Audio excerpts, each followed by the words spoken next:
మన దోన మనం రోడ్డు మీద నడుచుకుంటూ వెళ్ళిపోతుంటాం. ఎవడో వచ్చి మనల్ని కావాలని కవ్విస్తే అది మనకు సంబంధం లేదు. కానీ మనం ఆ బాధితులమో లేకపోతే అందులో పాత్రధారులం అవుతాం. ఇప్పుడు ఆడొచ్చి కొడతంటే దారి కొట్టనాయన అంటామా? మనం కూడా ఒకటేస్తాం. వాడు 4 కొడితే మనం ఒకటన్నా ఎయకుండా ఉంటామా?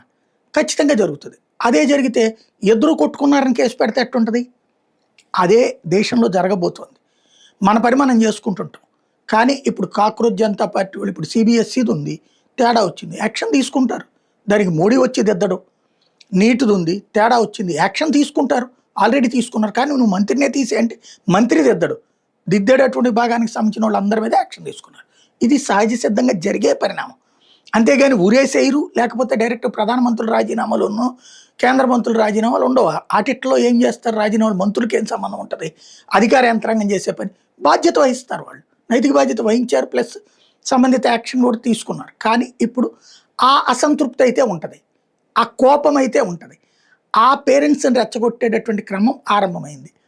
అది ఒక ఎత్తు. రాబోయేటటువంటి రోజుల్లో ఇంకా చాలా చాలా ఇప్పుడు పెట్రోల్, డీజిల్ ధరలు పెరిగినాయి. ఇంకా పెరుగుతుంటాయి. అసంతృప్తి ఉంటది.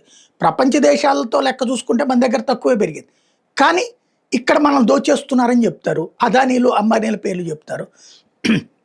మరొక వైపున ఈ ఎప్పుడైతే పెట్రోల్, డీజిల్ ధరలు పెరుగుతాయో మిగతా నిత్యావసర వస్తువుల ధరలు పెరుగుతాయి. అక్కడ మళ్ళీ ఇలాగే రెచ్చగొడతారు.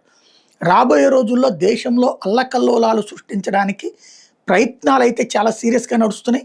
CJP అనేది అందులో ఒక తురుపు ముక్క మాత్రమే. ఇంకా ఏమైనా జరగచ్చు.